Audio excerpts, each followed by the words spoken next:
Hello and नमस्ते guys, welcome to my YouTube channel. आज एउटा एकदमै काम लाग्ने भिडियो तपाईँहरूमा लिएर आएको छु।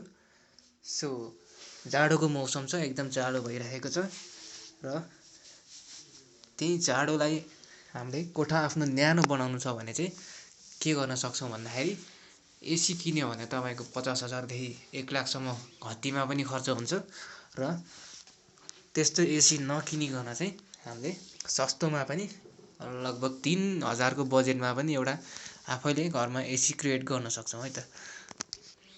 सो मैले के गरेको छु भन्दाखेरि चाहिँ यो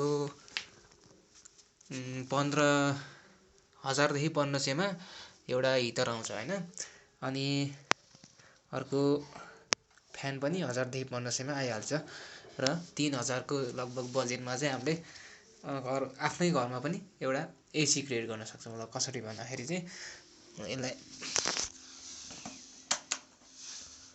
यसलाई मैले अन गरिदिएँ र यसले जुन हिट फाल्छ त्यसले गर्दाखेरि हाम्रो यो हावा र जुन हावामा भएको अक्सिजन चाहिँ तातो भएर माथि जान्छ र त्यसलाई एयर सर्कुलेसनको लागि चाहिँ हामीले फ्यान बाल्छौँ र यसरी ढोकाहरू लगाएर हामीले लगभग आधीदेखि 1 घण्टासम्म यसरी बाल्यो भने चाहिँ तपाईको कोठा पनि एकदम न्यानो हुन्छ र तातो पनि हुन्छ। तपाईहरुलाई यो भिडियो कस्तो लाग्यो शेयर गर्न नभुल्नु होला है। एउटा एकदम सजिलो अनि चिपेस्ट एसी भनौँ न।